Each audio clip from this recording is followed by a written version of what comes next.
All right, so now let's now focus on the actions or methods, right? When I say actions or methods, I'm basically referring to functions. So we've covered functions already, right? So functions are going to determine the action that the object created from the plan can take or can do, what they can do, right? Functions are basically the methods or actions that it can take when the object that is built from the plan can take, right?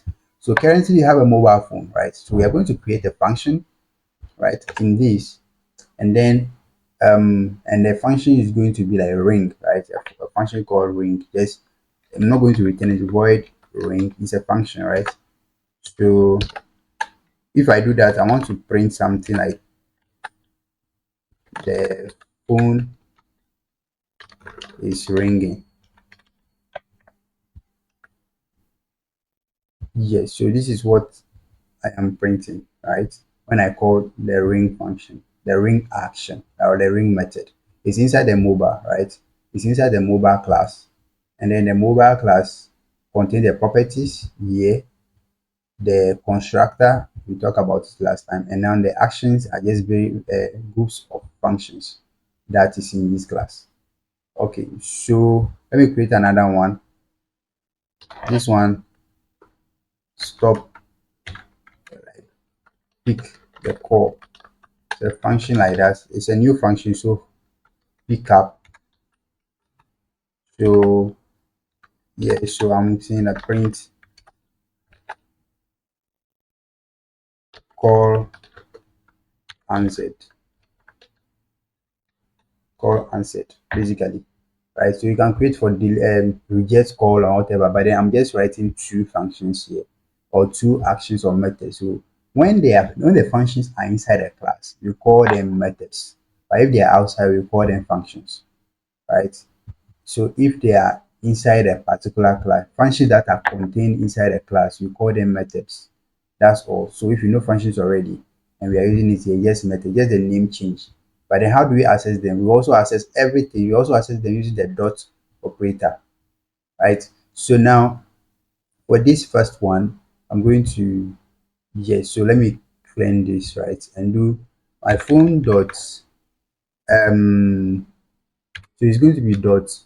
Then among them, the ring function also coming, the pickup function are also showing.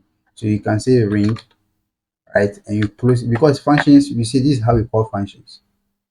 We say we call functions like this, right? And that's what's going to happen. Now we cannot print this because whatever is going to be returned over here, right? Is there's no return type for this. Remember, there's no return type. If there's no return type, there's no need to. It's a void. It's a void. So there's no need to try to capture the result into anything.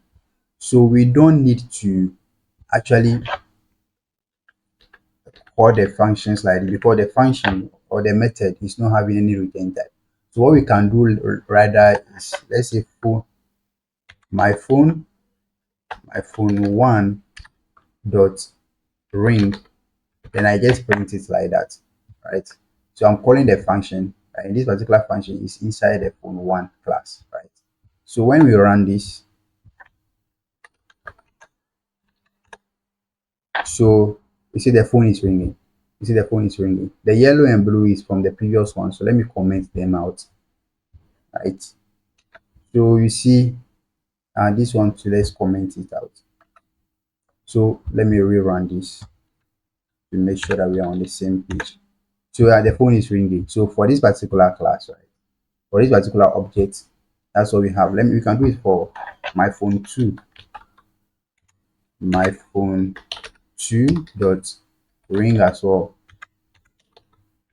right? It's a function, so that's what the difference is. For properties of variables, we just have dot color. There's no bracket, but then for methods, there's this bracket in front of each of them because that's how we call functions themselves. So now what's going to happen here? Let me print them. The phone is ringing, the phone is ringing. This is from the first one and this is from the second one. Now let's go back and then use the other things taking parameters. So what happened is that these methods here, They have access to the properties because they are all within the same class. They have access to these properties, right? So for this particular one, for example, um, we can say, instead of saying the phone is ringing, we can say brand. You can call whatever brand was given is ringing, right? So this brand is accessible because it is within the same class. So we are calling this, right, inside that function, inside this function, right? The brand is ringing, right? The brand, how do we get the brand? This is a blueprint. So, but the brand is when we are creating it, right? Remember, when we are creating the object, then we pass the brand, we pass the memory capacity, we pass the color to it when we are creating it, right? Do you remember this? Yes. So each of the actual objects have their own brand. So we are saying that when you call this particular function ring, the ring should be able to capture the brand, right? Capture the brand that is part of the same class. Yeah, you should be able to capture it and then brand, because every object will have their own name. So we just want that brand. So how do we do it? Let's print it out and see the change. So you say iPhone is ringing, which is keeping the brand. Nokia is also ringing, it's keeping the brand of the other one, right? Yes. Um so let's create another function called, maybe someone is calling, right? Um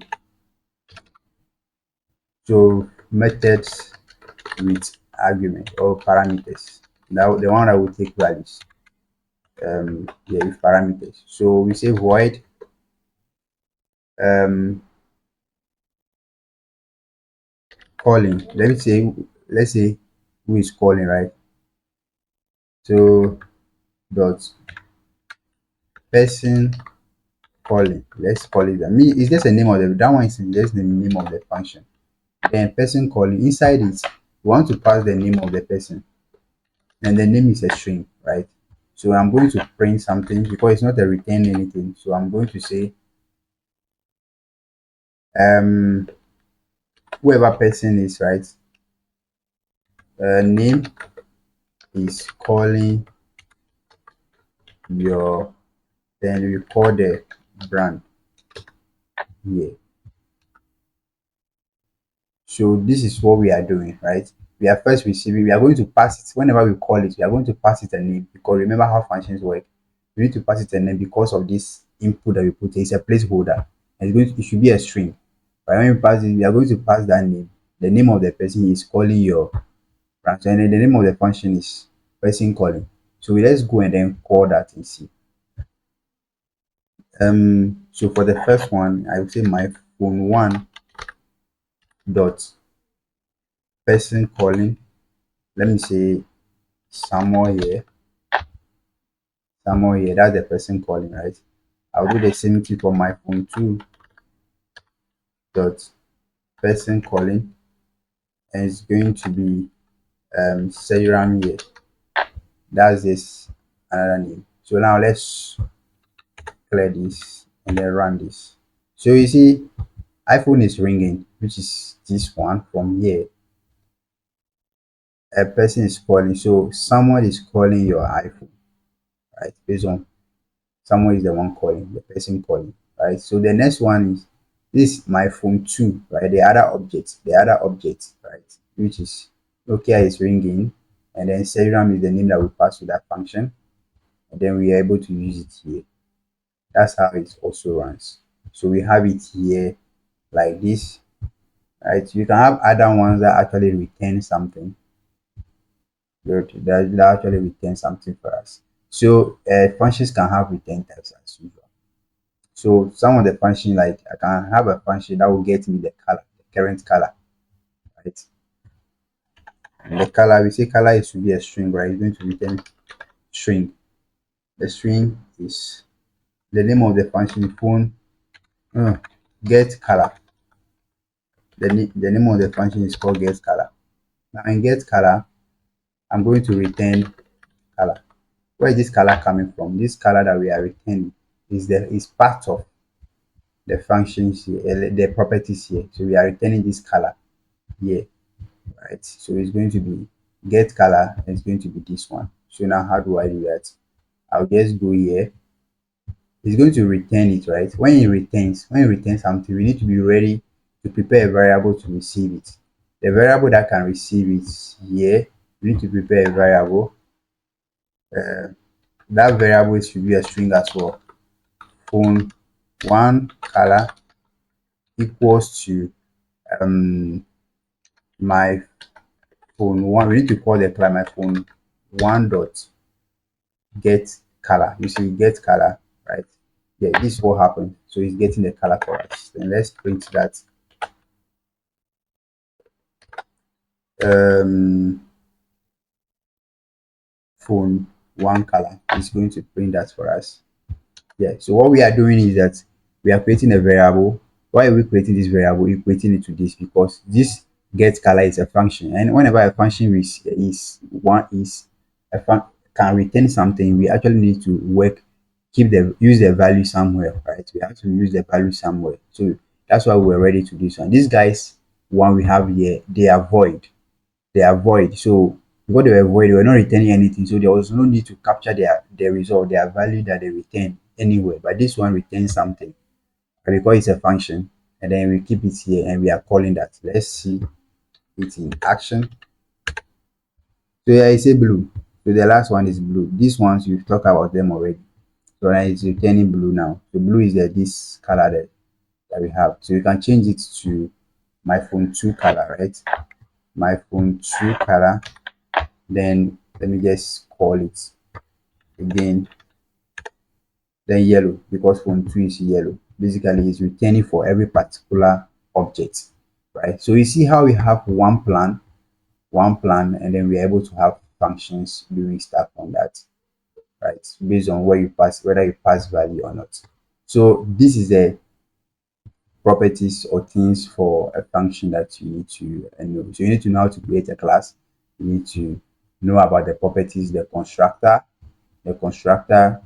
the and the methods. These are the basic things that are inside a particular class. Then you'll be able to create a very good class from here. So yeah, remember, class doesn't have the square brackets, right? Parentheses in front of it, right? Class doesn't have everything is inside group into properties come first, followed by constructor, following. Then the last ones are the methods, because you can add as many methods as you want, right? You can add as many methods as you want based on the actions that you want this particular class to be doing whenever you create any instance or object from it. Yes. So this is how we use a caliph. Now, instead of keeping this one, sometimes it's very um, tedious to do that, right? So what we'll do is that we'll actually, why don't we just print it like this? Print inside the print the color of the phone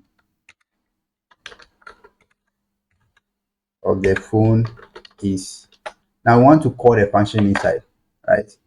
So to call the function or variable, right, you use the dollar sign, right? I will say my phone one, right? My phone one dot get color. Then I'll call it like this. Will this work? This is not going to work.